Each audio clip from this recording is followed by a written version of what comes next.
And welcome to the Double Double Podcast Emergency Pod. Doug, Tyler McGurk, and Carl Anthony Towns. Beep! Right up to Doug Stevens with the short today.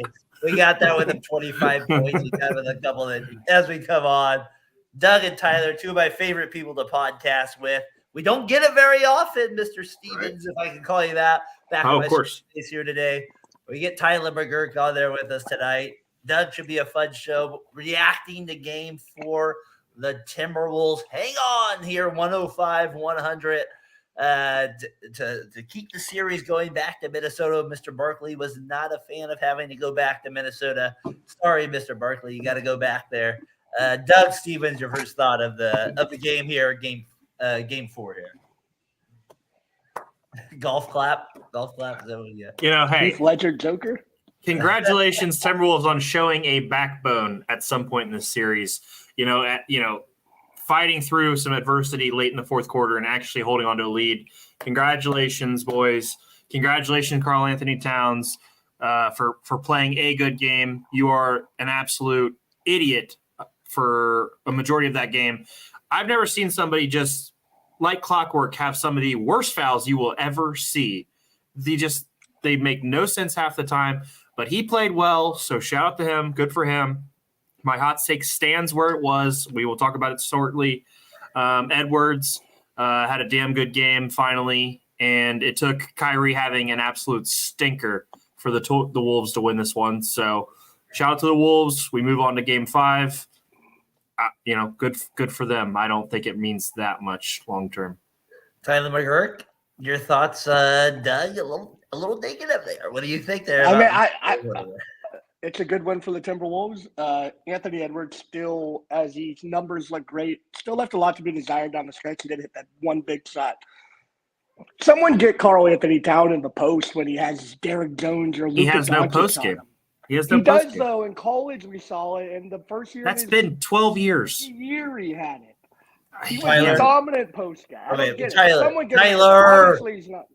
You know this. We've done the rewatchable. He's not willing to do it. He doesn't have a coach writing him to get him to go. There you go. The teammates and the coach are all part of the post up. Someone has to get him. It's the biggest factor.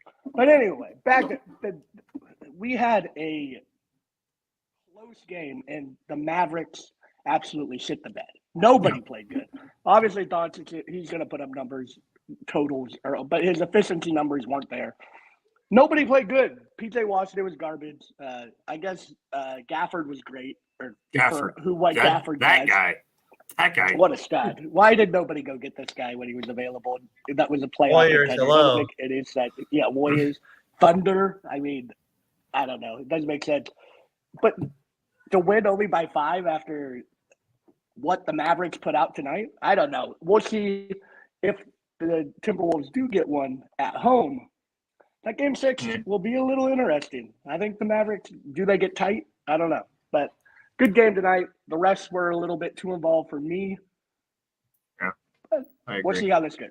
What are your thoughts, Doug, can I throw this out as was it me or did Luka not seem as – he wasn't bad tonight in any regards, but, I feel like you've watched LeBron as one of the best superstars of all time in an NBA. Curry – you got to say at least most people put him in the top 10, maybe top 15 at least, right, of an all-NBA player. I feel like we can at least talk on this. Luka is trying to get into that conversation in that regard. Was it just me, or did he seem like it felt like a little bit of a night off? It didn't seem like the same energy. I just felt that way a little bit. I'm not saying he played bad. I just stepped back. See, I felt that a lot more from Kyrie than I did Luka. I just felt like Kyrie played bad because Luka still controlled the entire offense, and but I thought he was more passive early on and then I felt like he stayed passive in the third. I don't know. I thought his key touches weren't. But I just felt earlier in the game.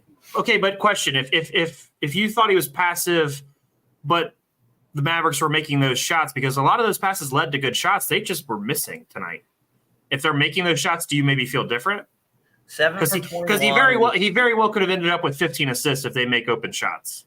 Okay, this is what I mean by like I'm grading like I'm talking LeBron, I'm talking Daren. So we're talking top 15 players. I've seen LeBron be passive, so I get it. But my point is like it just felt like there was a parts of the game early on, especially if he was a killer the first 9 minutes. I didn't feel it.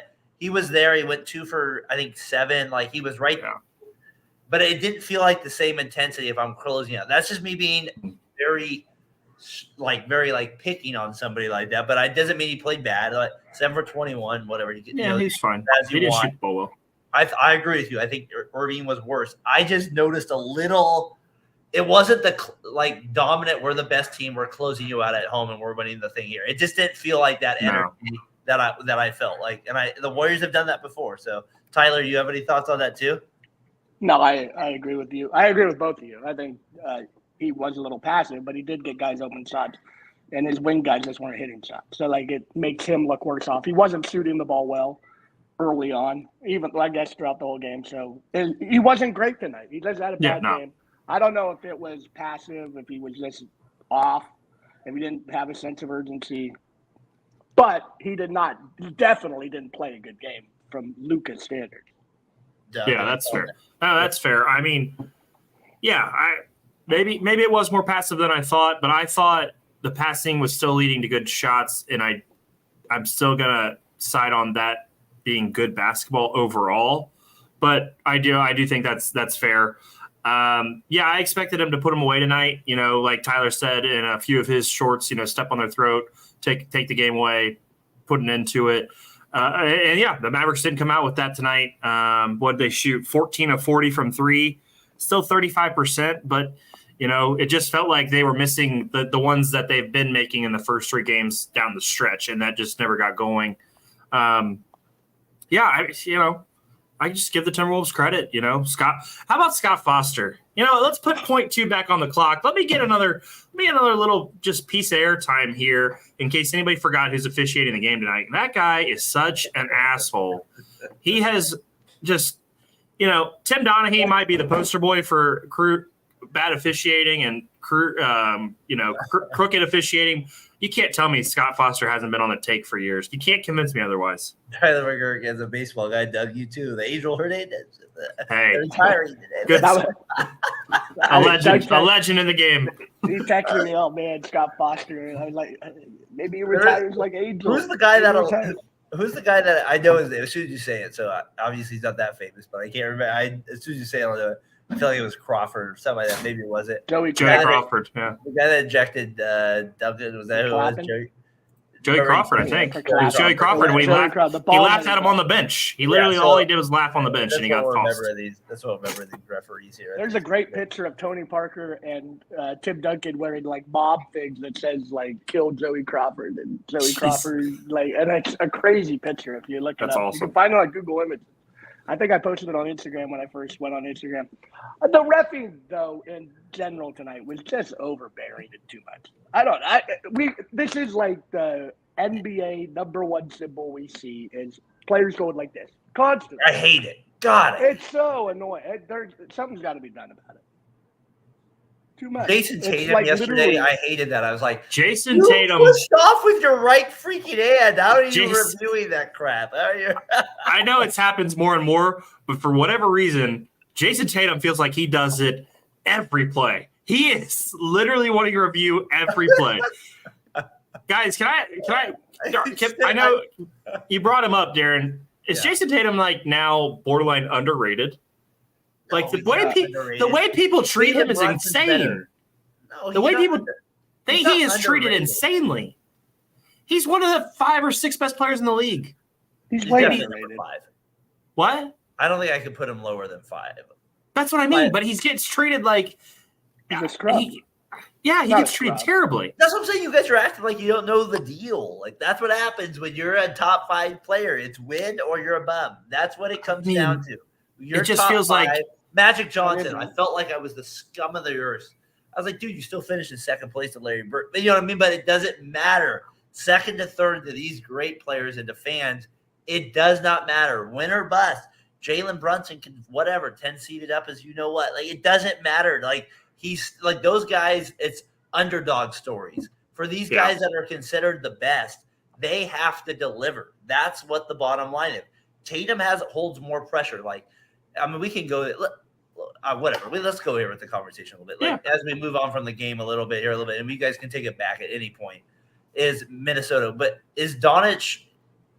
Is he the best player in the league? And like, if they play against Tatum, where does that lead? Is that the main storyline? Well, like, I actually the best player. Daren, to bring that up, I don't know. I'm just trying to figure out this TikTok thing. Tyler's doing TikTok. I'm trying to figure out TikTok, whatever. I asked TikTok today, whose legacy is it more important for if the Dallas moves on and there's not a historic collapse?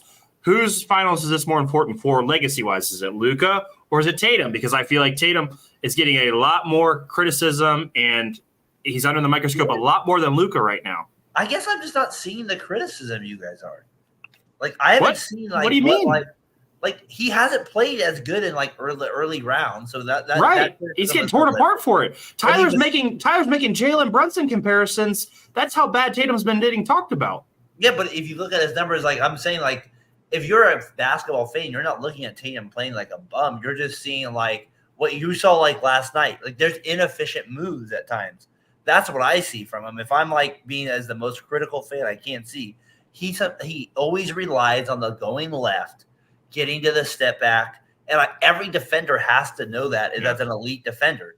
Don't let him get to the left-hand step back. That's his move, like on the left side of the court. Right. So he gets to that push off. Like at this stage of the year, this is where he gets it the most. So if he plays Dallas, who's going to defend him in that regard? That it's going to be Jones Jr. probably, right? He's going to get the most looks at him. Or PJ, yeah. Yeah, I think who's going to frustrate who the most? Tatum Tatum with the mat, or is it going to be Doncic with the like? That's where like the frustration comes in. What team's going to be more physical? That's to me the issue with the T-Wolves right now with the mat. They haven't played physical enough. They finally did in the first quarter a little bit, and in the second quarter they played soft again. But but that to me that's the biggest difference if I look ahead to the finals.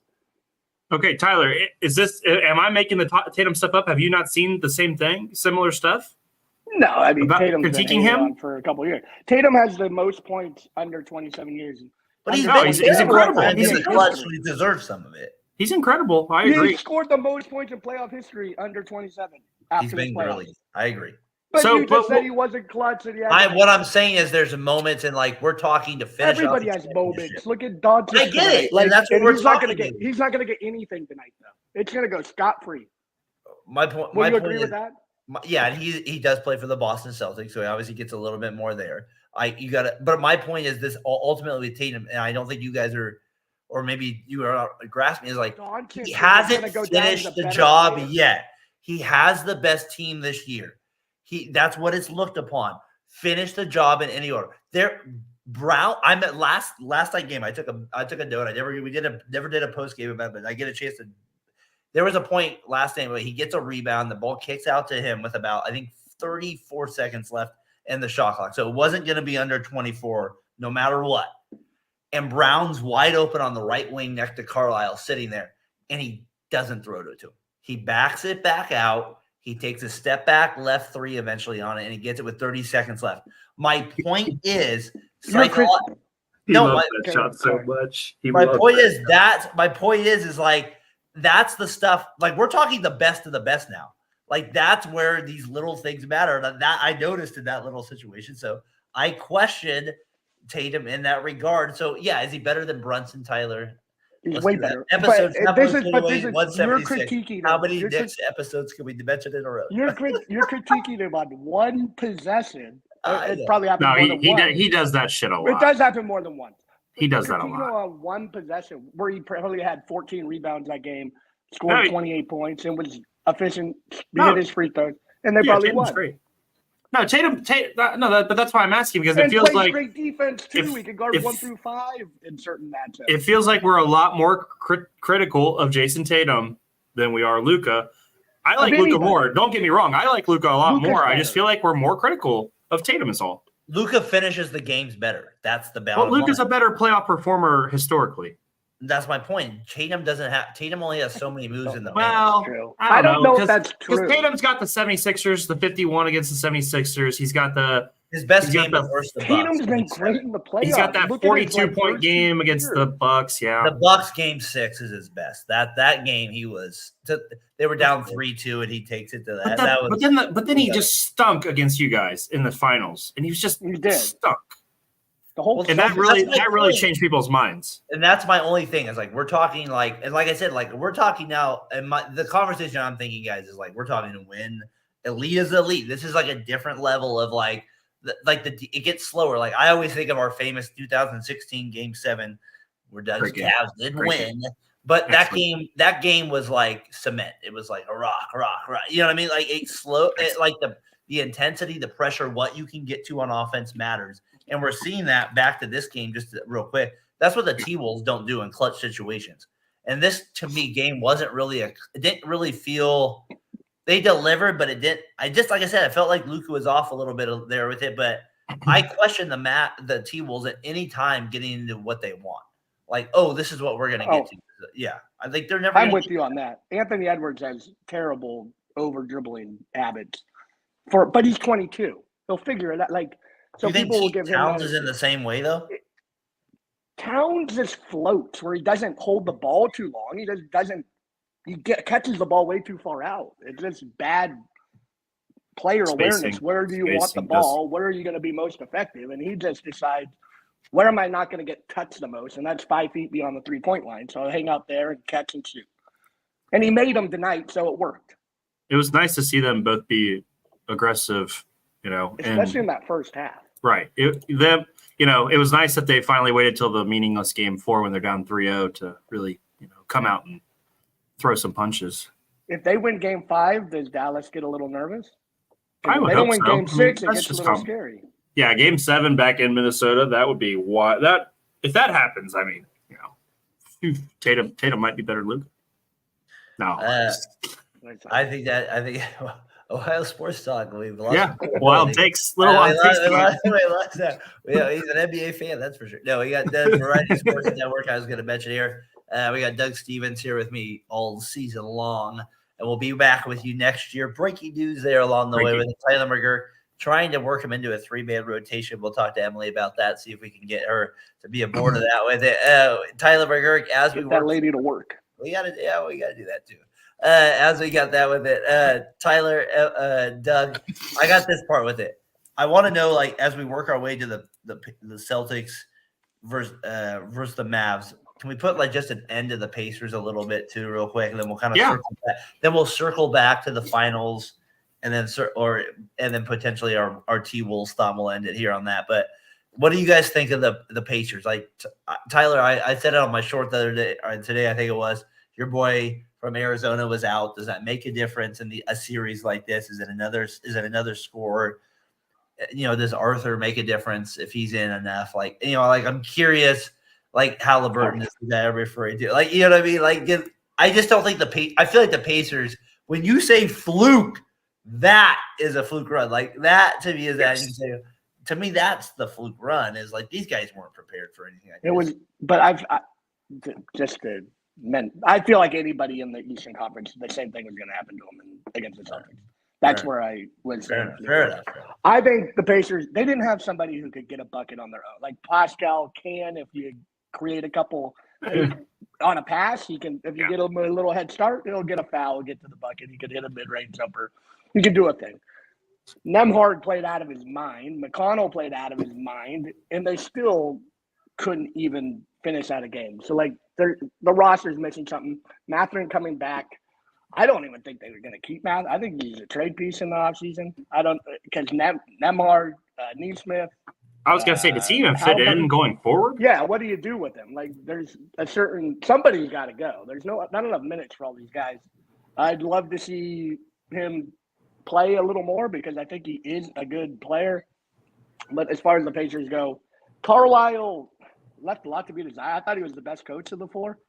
He just didn't have it down the stretch. I don't know what he was doing. I don't know what was going on. Casey, I was talking to my brother. Obviously, Doug, him. He came on the show with us a few weeks ago. He's like, I always talk to him, and Doug, I'm like, come on the show. He's like, well, he doesn't have cable at his house, so he has to go to my parents' house. My mom has to do a walk every evening at 6:15, so it's always DVR. So Doug, you can understand my frustration with being there on time with him. So, anyways, shout out to my brother if he's listening. I know he will be tomorrow at least with it. But like, I just feel like that's part of it. Like, I don't know. It's just, the Pacers are a very. He was like, Carlisle is pathetic. He doesn't get it. But then you have some people like Carlisle's the best coach. I think it just matters in series when you get to like this type of. This point's different when you get to the Final Four. Like every little detail is so much different. I guess to me, guys, I don't like what could have the Pacers done different? Yeah, They got turned it over at the end of the game, but that's not Rick Carlisle. I mean, like what other? There was a couple plays where it was Rick Carlisle. Okay. At the end of the game, remember Which at the one? Corner, I said he should have said foul. Don't have Siakam put his hands up, down like he was guarding. We don't have Siakam put his hands down. That's not out. He had him. I meant to say behind him. He had him behind with his head forward. Like actually, that's like Siakam on his own, though. I imagine. Well, that's what you're instructing him to do. Foul the guy out of the catch. Like foul him. But we don't know. Rick Carlisle might have told him to foul. He might. We don't know. You're right. That one, I'll take that one. But he's not. He's not Nimhard throwing the ball out of bounds. He's not. I don't know. So some of these points, like what strings could he have pulled roster wise to? I mean, what could they have done against Boston? There wasn't really anything left. Once you lose Halliburton and probably called timeout instead of letting Nehard go against Holiday. That was that was one too. I probably would have done. I mean, yeah. I mean, I think he let it do that. He let that happen in Game 4 too, with like a minute and 12 left. And I think he turned it off. Not against him. I think it was against Brown the next time. So there's the moments where, like, if I was watching where I'm like, I don't know if I would push it there. Like, there were just felt like moments in the game. But, I mean, like I said, we're being hypercritical of a coach that's probably going to be in the Hall of Fame. So it is what it is at the end of the day. But we're just here we're just three guys at the end of the day. We're talking basketball. So that is what it is, right? And we got an NBA fan, Spurts with, I can't even see what the slash is. That makes Sports of the Slut. Sports of the Slut. Is he a slut? Yeah, I think he is. We got that one. Yeah. We got that. He's a sports. I think the sports. So we got Fat Boy Fade over here. Make sure to subscribe to Variety Sports Network as well. We got Ohio Sports Talk, Tyler McGurk, Sports with her. They both contribute to Variety Sports as well, so we appreciate these guys as well. Doug, you outdid me on the shorts views tonight. I've used it this week. I did not like that. I was not impressed. No. Well, And who did you talk about to get the views on though? Let's get into this. Tyler, you might have saw it. I'm going to stick with this. I would like to see the Timberwolves move away from Karl-Anthony Towns. I think they should trade him in the offseason. I think, and this plays into some of what I said a little bit earlier, his basketball IQ is just awful. It's just awful. Tonight he was really good offensively. Good for him. I don't know if – I feel like the Timberwolves need another creator. Another maybe potential wing. I know Jaden McDaniels is really good. I think they're missing something late in games to maybe take some pressure off of Ant. And Karl-Anthony Towns isn't that guy. I mean, he's not going to create off the dribble. He's a good setup shooter, great shooting percentage. He doesn't go in the paint anymore, like you said. Use him as a trade chip. Maybe send him to one of these teams and let him be the number one and get a bunch of numbers and it not mean anything. But I think Karl-Anthony Towns' time with the Timberwolves is probably coming to a close. They're going to need some of that money eventually also. So I'm thinking they need to trade Karl-Anthony Towns and move away from their – I would like to see Naz Reid be a starter. That's part of it too. Tyler? You definitely have the backup ready to step into that role and not let enough go where it'll hurt you. $300 million worth, which Cat will get at some point probably, which is way too much for a dumb NBA player who doesn't know where he's most effective. He needs somebody who can coach him and get him to just get on the block, get mid-range. I don't know who would do it. Your hat. Somebody. Anybody. The Warriors. What makes you think he's going to – why would he go to the Warriors and be different? I always joke that I'm not the saying he Warriors would be. No, but Daren's pointing at your hat. That's Daren's fault. But I would love for him to go somewhere where he's just doing something different.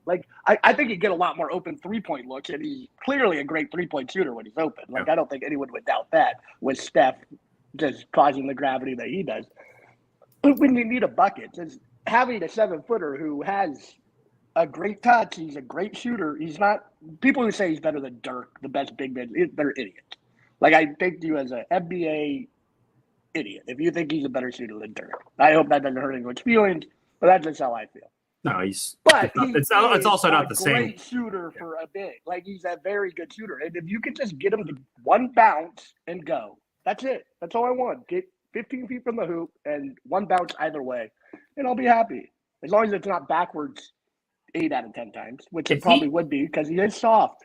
If he played like Julius Randle, like his shot selection, I think Cat would be much better because Randle has that nice pull up mid range jump shot. It doesn't go in a lot. But he's willing to get in the high post. If Cat could do some of that and incorporate some of that in his game, I do think Tyler he would be much better. I'm not saying I think he's better offensively than Randle, but I'm saying take some of that shot selection that Randle uses, the pull up middies, that kind of stuff, get in the high post. I definitely do think it would help his game. But trade Karl Anthony Towns. It's time. But hey, do both of you? Can I ask you both of you? Do you guys remember when he was the number one asset in all the NBA according to NBA GMs? Yeah, like this wasn't long ago. Stupid. Obviously, that was a miss. But NBA GMs were recorded and asked who's the number one. Like he's been. Wasn't that the next 10 years or something, or what was that? Yes, yeah. What was that list? The next 10 years. Can I? Yeah, I wanted to get. So you brought that. To me, it is. I was thinking about this this week. Honestly, I was like, oh, wait till this. I see Doug next. Like, I honestly think your T-Wolves and Cavs match up the best in a trade. Like, I think that's like the best like trade possibilities where you're gonna get. Like, I'm just saying where you can get. They might get Garland back. They can get Towns. They might get Mitchell in a 1-year thing. They might get a core. Like, I like that. You guys might throw somebody else in the deal. Like, I'm just thinking that's because you're both two small market franchises. There's got to be some give there somewhere. So I wouldn't be surprised if your two teams end up at the end of the day. That would suck. Would that be interesting at Towns for Mitchell or something like that around there? Like, I think you got to look at that and go, does Towns and Mobley work together? No, it wouldn't. No, we're already trying to get away from the two bigs anyway. I think I like Tyler's point more. I think it's Towns, isn't?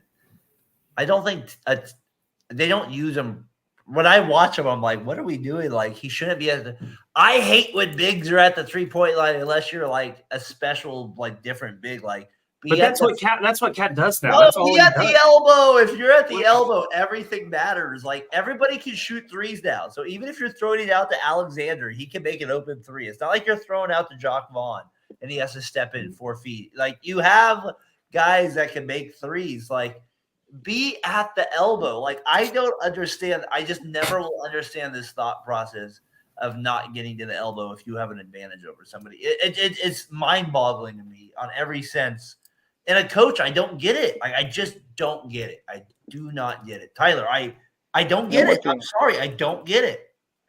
It's so frustrating to me. It's got to be analytic. It's got to be analytical reasons. It's got to just work off Edwards. Get to the elbow. Throw it to him at the post. Hand off the most athletic guy in the league.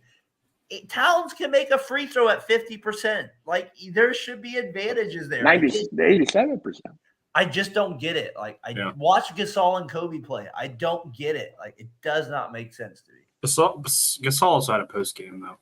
But that's my point. Like, Towns has that in him. They just don't. But he doesn't. He hasn't used it in 8 years now. No, and then nobody knows how to use a post. If you thought of one team who used the post that game, Grizzlies. Oh yeah, that was right. Randolph and Gasol. Like, you know what I mean? Like, who would you actually say dumps it in? Nobody. Yeah, I mean, Houston runs all their stuff through Sengun, but that's at the high post.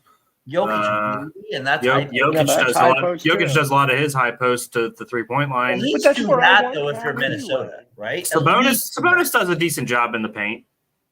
I'm just saying at least run high post stuff if you're Minnesota. They don't even run that. That's fine. I'm with you. I totally – again, if he could incorporate a little bit of Julius Randle, I think it would help him a lot.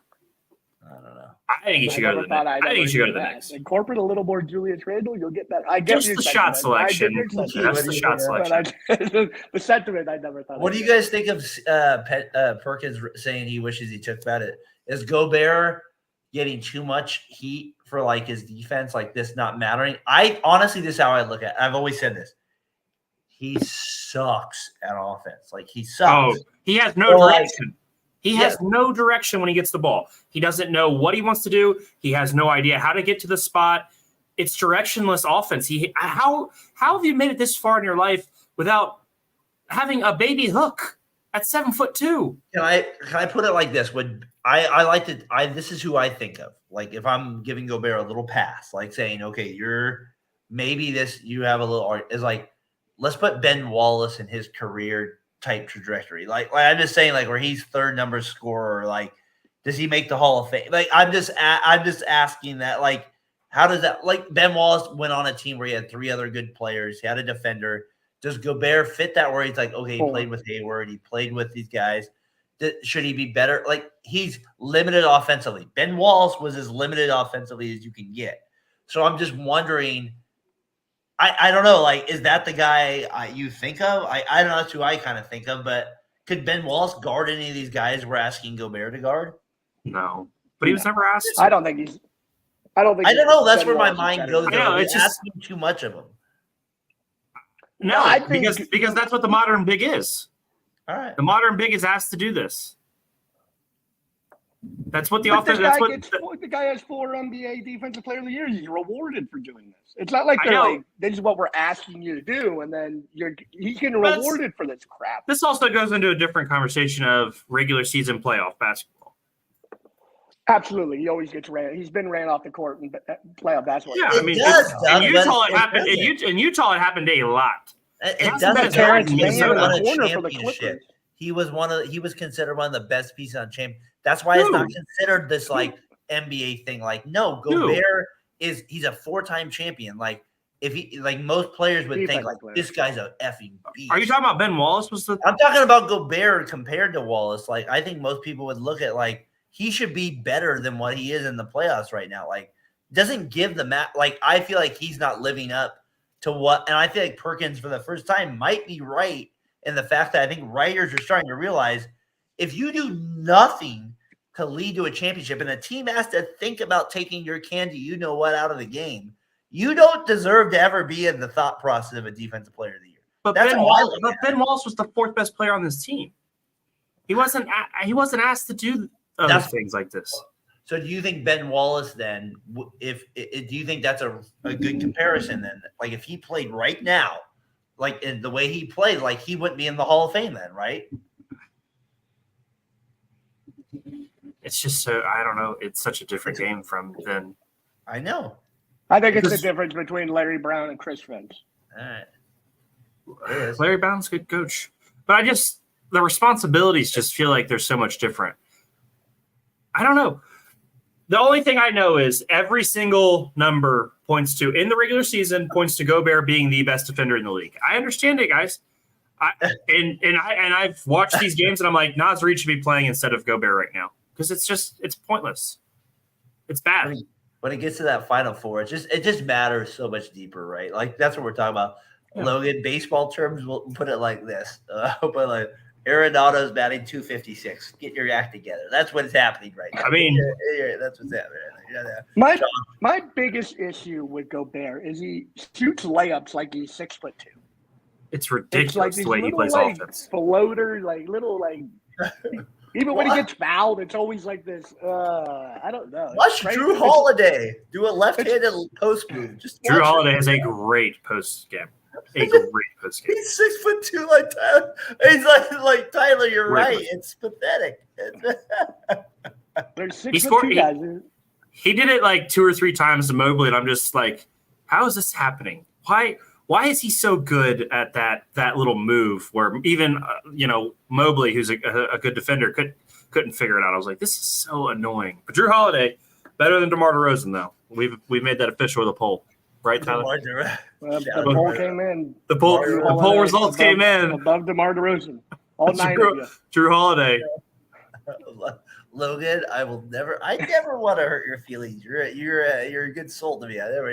All right, let's compare it to somebody else. We'll compare it to somebody else. We got Tyler. You got a baseball player we can compare it to out there. Is he talking about a hitting slump? Is he talking about a hitting Glenn slump? Allen who? Yeah, who's on the Reds that's in a hitting slump that we help my guy? Everybody. Bill Benson. Everybody.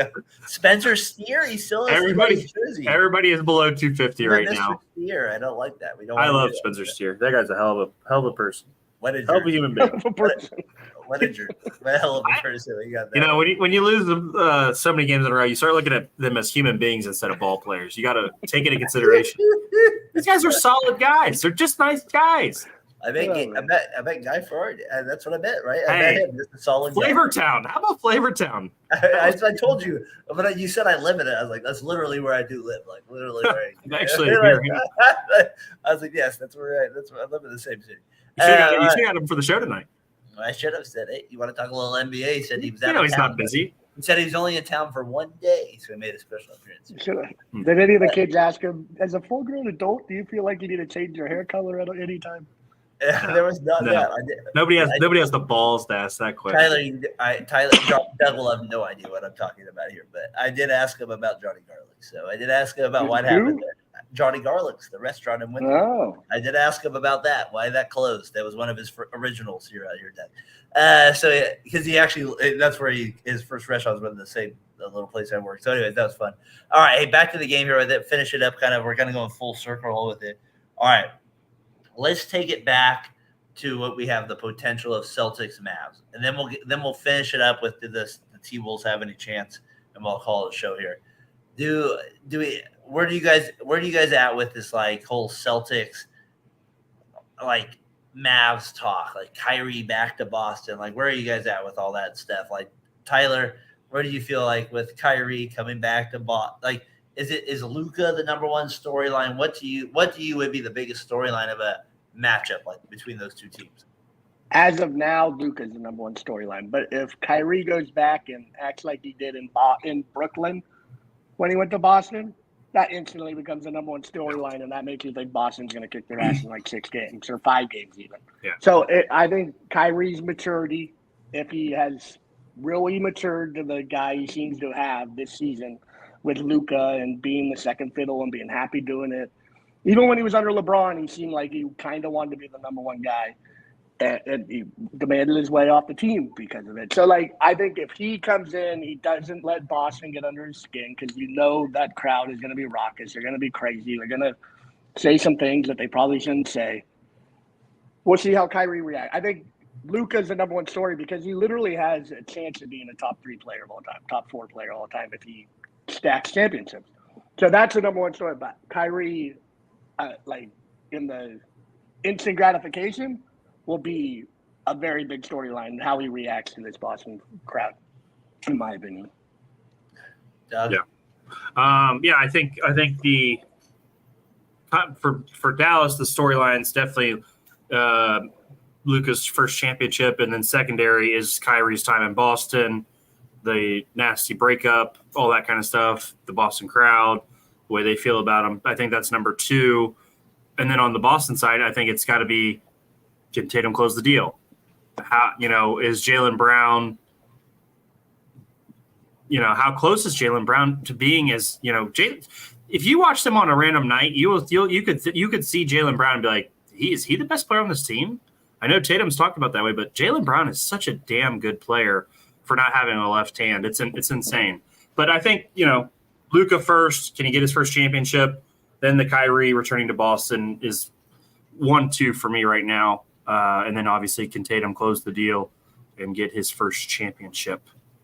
It's going to be fun. I can't wait. I hope the Mavericks finish it in 5 so we can get moving on those storylines.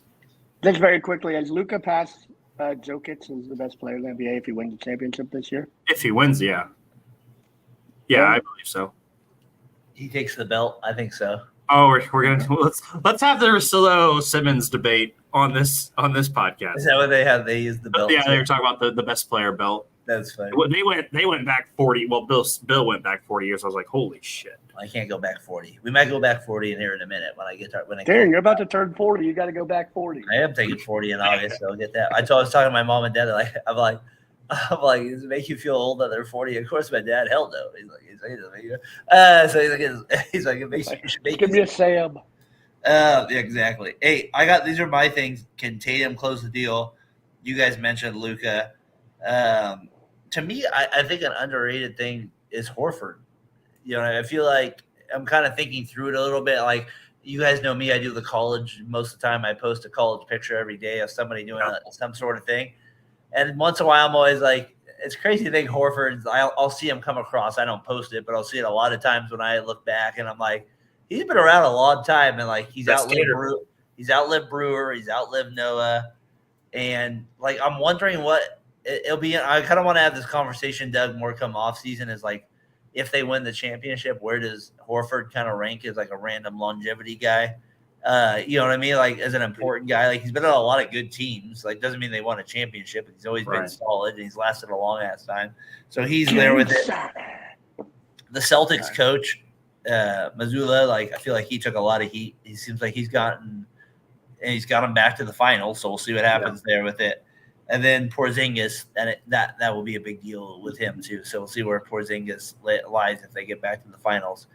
And then just as we kind of circle back, I want to circle back to the T-Wolves on this.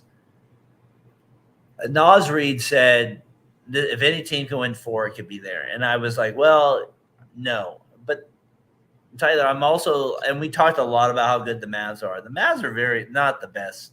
Like, I'm just saying, like, this isn't like – let's go – like, rewatchable your Mavs teams by all time, right? Like, this isn't like you're right home with Derrick Jones Jr. starting at small forward type of team. Like – so my point is, like, is a world where the T-Wolves find themselves and they make this interesting and win at least, let's say this, Game 5? Is there a world where they make this interesting, win Game 5? You get to Game 6, who knows, right? So what do you guys think? Doug, do you think they win Game 5? Personally, no, but they are more than capable. I mean, again, he's not been fantastic in the last 5-6 games, but Anthony Edwards, he can get you 50. He could go for – I mean, he could just have an insane game and carry a team to a win. So, no, that's not out of the realm of possibility. We saw Cat get hot tonight. There's nothing saying that he couldn't do that again. But I'm going to trust Luka and Kyrie. They've done it 3 times in this series alone. I'm going to trust them to close out this next game. I think they gave the game away tonight. Not shooting the ball well. The role players didn't step up. I'm expecting a better performance in Game 5. But no, the Timberwolves, they have tools, man. They have a lot of good players. It's just, does the offense get bogged down in crunch time? And that's what we've seen 3 out of the 4 games. So Game 5, it's going to be a very similar story. What happens in crunch time? She's so good looking. Tyler, what do you think of that? What do you think of that with that? Doesn't matter. I think the Timberwolves can win this game. I think it's a 50-50 shot. I think they're pretty equal. I think they're equal to the Mavericks. I think the Mavericks just have the best player. Can they win at home? Right? Yes, I do. I think they can win a game at home. I wouldn't be shocked at all. And I think it gets interesting if they do win a game at home.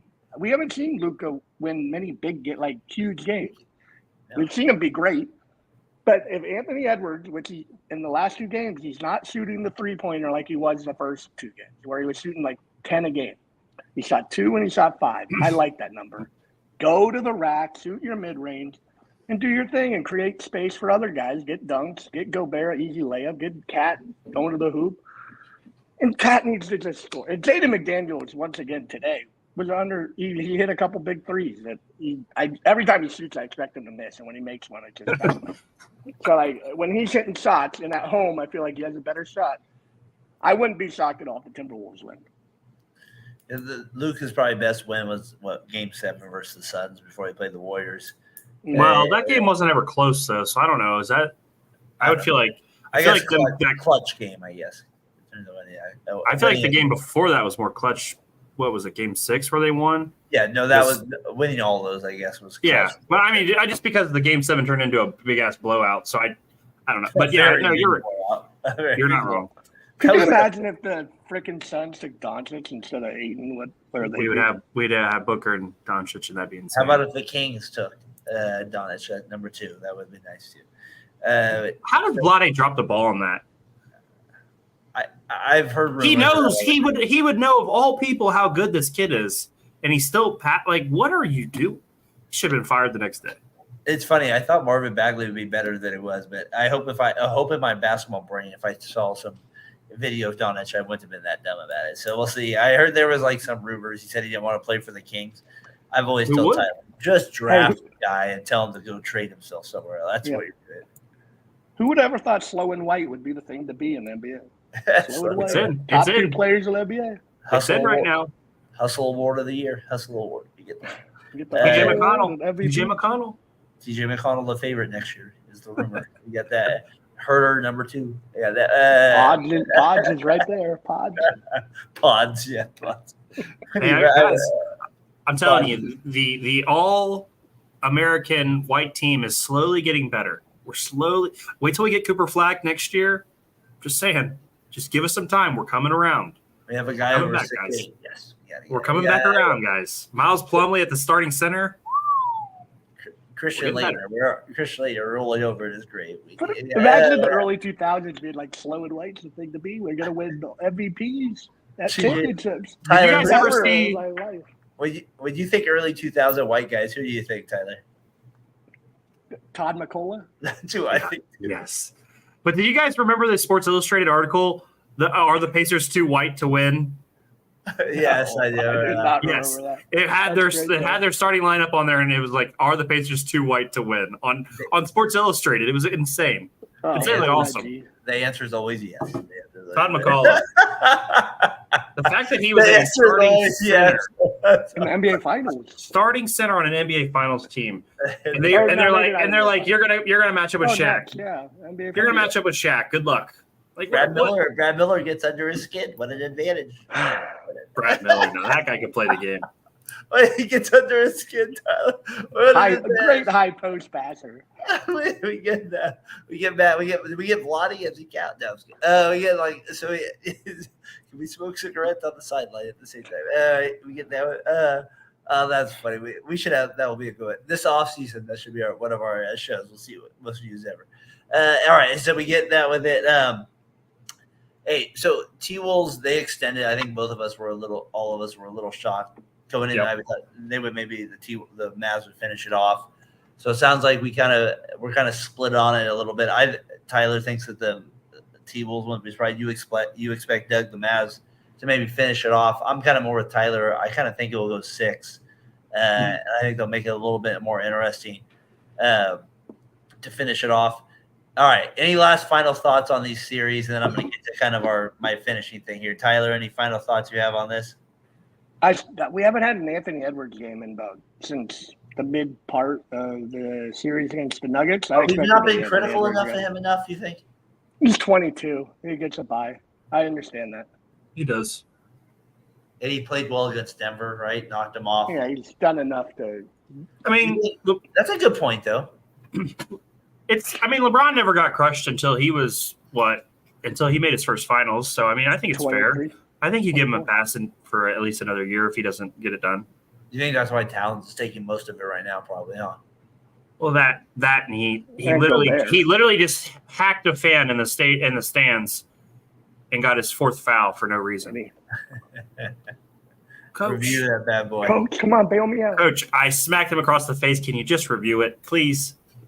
Do you guys think that Edwards, Tatum, Doncic, and I'm having a hard time Booker. thinking of that 4th guy?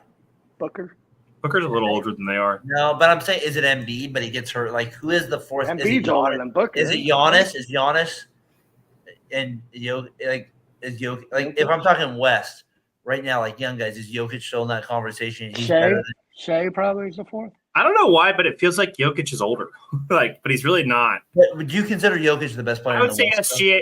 I would say SGA is more in the Luka in that group, Edwards group like that. It'll be interesting how Denver comes back next year. If you're Denver, I was thinking about that. You got to be pretty frustrated with that loss. Well, yeah, if you see how the Mavericks have handled the Wolves, yeah, you have to be. Man, but that's the thing is they don't have the guard play. Daren, the Wolves were built to beat Denver. Like that was why that's how they were formulated, and now you're seeing that it doesn't necessarily work against some of these other teams. T-Wolves can't adjust to two guards, I guess. I don't know. Well, I just feel like, hey, we're putting all of our eggs in slowing down Jokic to an extent and giving Murray a hard time. And that doesn't work against a guy who can control pace as well as Luka can.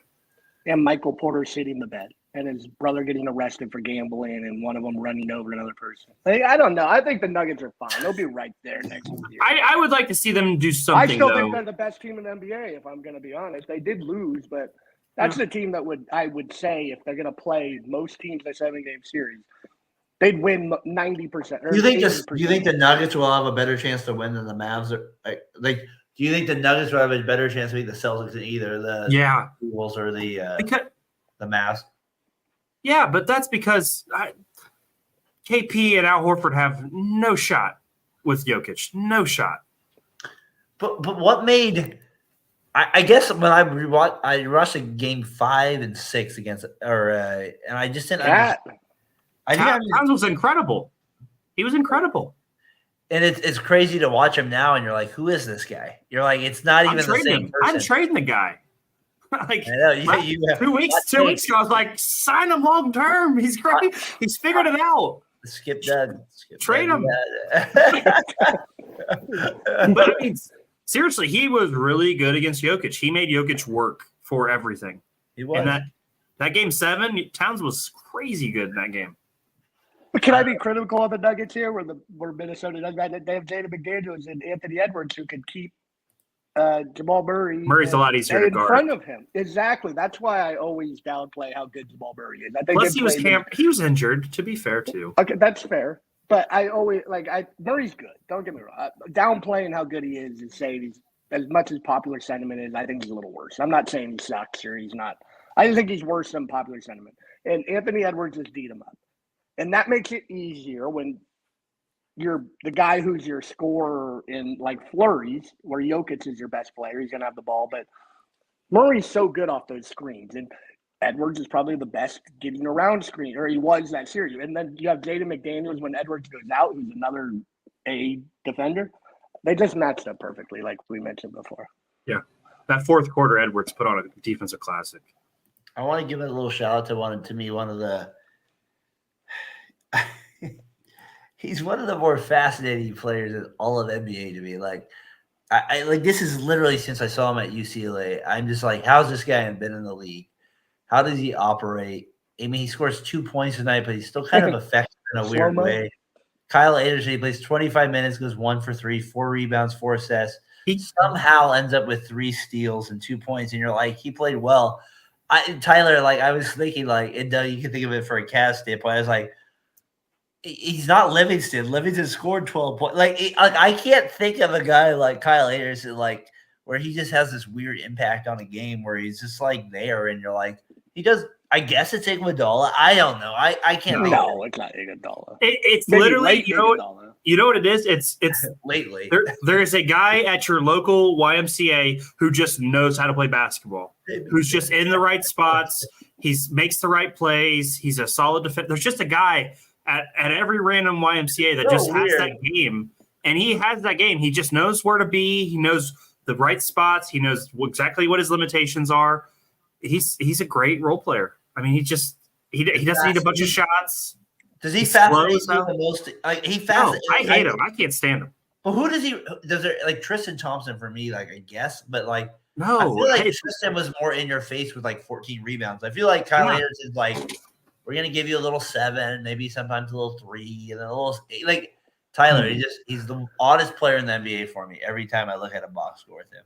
Yeah, I don't know who to compare him to. He's borderline bad in a lot of games too. If you watch, Shane Battier, more regular. Yeah, Battier is not a bad guy. PJ, the Rockets guy. I can't think of PJ Tucker. PJ Tucker, kind of similar. They just do what they need to do to stay on the court, and they're gonna be where the coach wants them to be, so they'll get on the court. Stand in the court, you dumbass. Stand in the He does a decent job, Martin Luka too. He does a decent job. He does. He's big. He's a good. I mean, he's a good physical defender. I mean, I don't know. That shot he hit them. What was that game 3? The little runner at the end of the game. He thought I was going to win it for him. Like Yeah, he was kind of a little bit of a UCLA where I remember him the most. Shout out there right there. Well, if you recall, he was like the number 3 rated recruit in the country at the time. Yeah, he was like good. going to UCLA. So you could see in high school how he would dominate. He's just very under control, smarter than almost everybody on the court. Within 5 feet, he's a foot taller. Yeah, but that's what I mean. But he also understands pump fakes. Like he's gonna kill you whatever. He's bigger than you. He's gonna murder. He had that really nice screen in the corner for that Towns 3, that pin down in the corner tonight. I mean, yeah, he's just knows where to be, knows what to do on the court. All right, my last thing here before we get to my closing thing here. I know we've been a little long, but I feel like we're having some fun tonight. So I kind of feel like you guys. It's a rarity we get McGurk and Doug on it. So we get to talk some. Doug, we go to sleep here with it. You guys just keep going. Yeah, I'm gonna stay on. This is where I got with it, Doug. We're gonna add it to the stage here.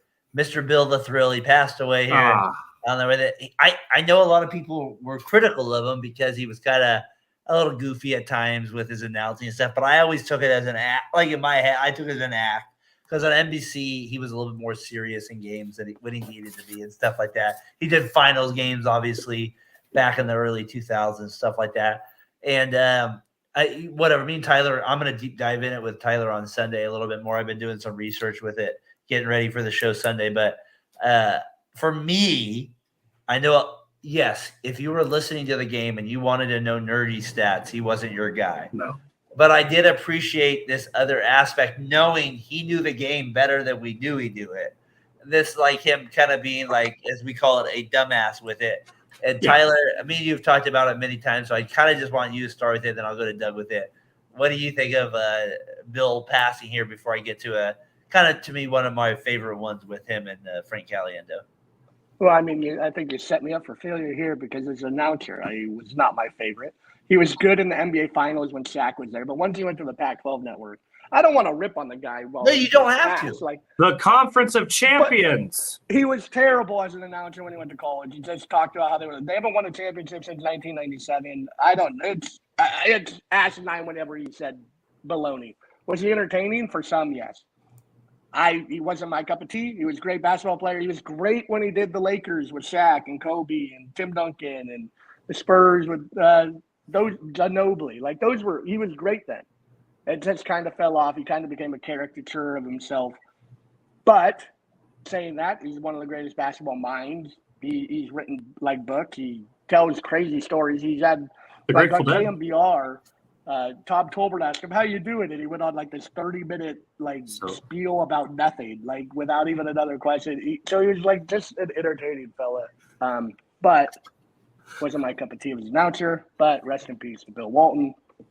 And I hope Luke's doing well. The family's good. They're not listening, but yeah. Doug?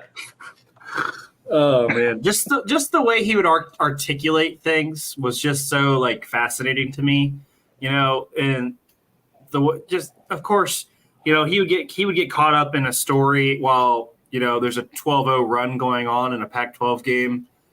It just he was just such an eccentric personality, just such a joyful guy. It was, obviously this isn't about his basketball because he, looking back, he was good in the finals. He was good and that kind of stuff. It just, maybe stayed too long on TV, possibly. But at one point, the guy was one of the best 3 players, probably the best player in the NBA for a short stretch in the late 70s. Taking the Blazers to the championship and doing all that. Incredible. Injuries definitely took away his career, but I'll never get tired of him talking about, the Grateful Dead concerts that he went to, experimentation, all that. It's just fun. And I just felt like he was always enjoying himself when he was on the mic or calling a game or, any speaking chance that he got. So definitely rest in peace to Bill Walton, one of the old greats. Let me get his thoughts here on this. This is kind of a funny moment. I remember they had it on, and then I'll give my thoughts, and we'll kind of go from there on it. Bill Walton is here, along with Bill Walton. How great is this? Enjoying ourselves, enjoying the energy happening here inside the arena, outside the beautiful, the landscape that is Arizona, but inside, how loud can it? The look on your face, Bill, is that of utter frustration. Finally, some inspiration. the negativity that I have to fight every single moment. And now someone here who can shine the light, someone who can appreciate the beauty of a saguaro, somebody who knows about the grandeur of the Sonoran Desert, somebody who knows that rivers can flow uphill. You never know when to talk when he's going, do you? You never know when there's going to be a break. He continues to go the entire time in the three. What was that three? I wasn't even looking. I wasn't paying attention to the wasn't game. either. There was a two by Alonzo Verge. I don't know, that's By what- Alonzo Bird. it was just like my favorite one because okay, this is what I'll counter to Tyler. I always do. For me, as somebody that watched sports on just an obscene amount of level, I appreciated guys like him because I knew he was bullshitting the whole time. That's the honest truth. I knew he wasn't like that. If he wanted to play a smart good basketball analyst, he could. But he was kind of living up to this like Pac-12, like their games would be on like at our time, 11 o'clock sometimes. Like, you know what I mean? Like that'd be like 2 a.m. your time. Like there were some late if you're up games. at 2 a.m., you're either drunk or you know what. So he's living up to that, like kind of like that was like kind of what he did. And he was a Grateful Dead guy. He did that. But like for me, I would have to counter Tyler with that part of it. Like I just feel like he was instead of boring to me, I appreciated him being such a dumbass. I knew he was messing around with it. That for me, I don't know. I enjoyed him doing games. For me, if he wasn't doing the game, I'd enjoy it as much. And I know that's not everybody's cup of tea. But for me, I enjoyed it more. I don't know what it was. I enjoyed it because I knew he was kind of like just for crap like that, river flowing up the stream. Like it's bullshit, but I loved it. It was like total crap. I loved it. I don't know. There was something about that I feel a little differently than you, Tyler. I guess I don't know. Just a beautiful soliloquy out there. Hey, Gurk, we're gonna have a little bit more Sunday to talk about it. So you better Oh, enjoy. we'll it. get to talk about it. We'll get that a little How about Peyton Pritchard in that clip there? Not shooting the ball. Not bad there, Doug. Tyler McGurk, I've been trying to get him to join us next year with it, so we'll see if we can talk. Hey, what's up with the non-committal stuff from this guy? We got to get more. Well, if you know me, I'm not committal. I mean, I know, but like, lady, take 10 years. just marry us. It's not that big a deal, dude. You got to get down on one knee and tell me how much you love me. Doug, what's a marriage father? Can we do Father of the Bride Doug movies? Can we do that? We'll do that. We'll do it, Father. You were talking about non-committal. Tyler will make up a random baseball game just to not do a movie review with me at this point. Giants- I didn't make it up. I posted on my. The Giants No. lost to the Brewers. The Giants lost to the Brewers. I can't come on tonight. No, we love Tyler. I hope we can do more of these with you. We're gonna come up. My brother's funny. I was talking to Doug about it. I was like, Casey says he watched the games with my parents. My mom goes for an hour walk, so he watches it delayed. So he's like, that's the problem. So I'm like, so 11:30 a.m. is your best time. I was like, me and Doug probably won't be able to do 11:30 very often. That's probably a rarity. That Can one you time fast forward through the commercials to catch exactly. up? But hey, guys, this was fun. We're looking at an hour pod here. Doug, I enjoyed it. Tyler, you always know that it's always great when you're on the third person with it too. So For sure. double here, Doug. Maybe game 5 reaction. We'll see what happens there on Thursday. I got baseball Thursday, so we'll see. Maybe we'll do we'll jump on after. Who knows? Maybe I'll have it in my ear as I'm talking to Josh at the same time. Edwards for 3. I was like, oh, what Edwards? I don't know which one I'm talking about. Maybe we do a half and half broadcast. We'll cut in halfway through baseball and do basketball at the end. Mute him on that side. I got I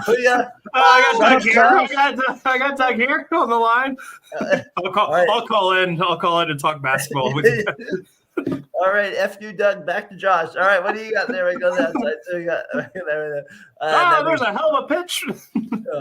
Hey, I wanted to say this before we move on to June here. Okay, Doug has Ohio. Let's Sports go Talk. Giants! Win another one. Oh, nobody gives a crap. Doug has Ohio Sports Talk. Doug has Ohio Sports Talk. You'll see Tyler with that with Sports Whisperer. We got they've both been part of Variety Sports Network here with it. Yeah, I know that's why I said it like that on purpose. I said I got that up there with it. Be sure to subscribe to all 3 networks. They're a part of Variety Sports Network. For any confusion, they help us out with all that stuff. They're with it. They're part of the team here with it.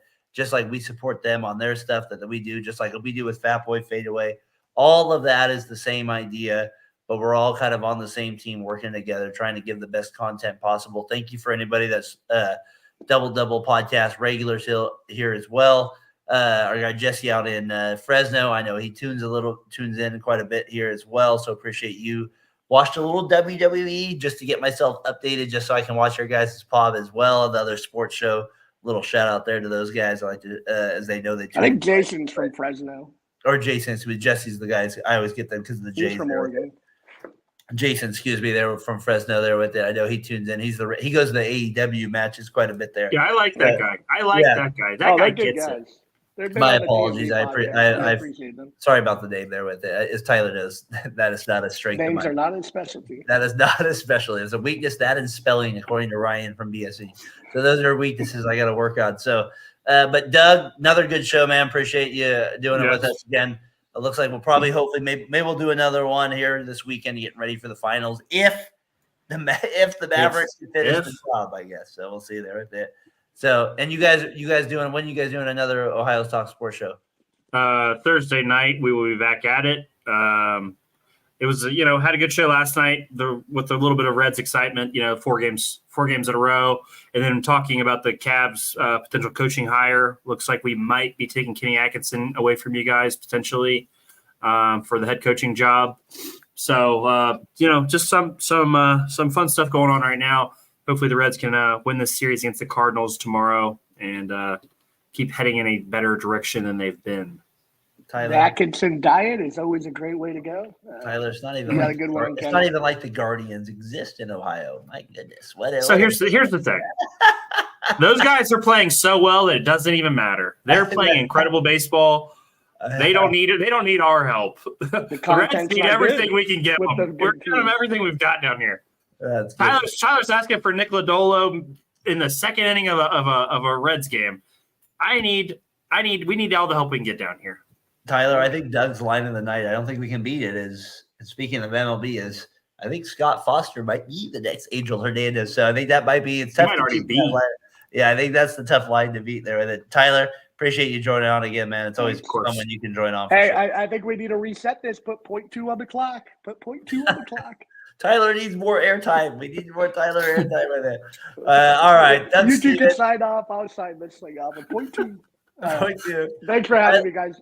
Sports with us on TikTok, Twitter. Go check it out. And make sure to check out both these guys, Variety Sports Network. They'll be giving some shows. They'll be on the shows as well.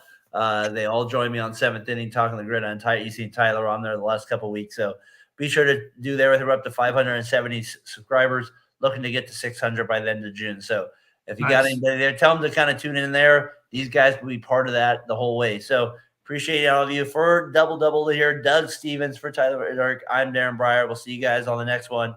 Peace. Keep the elbow in. Okay.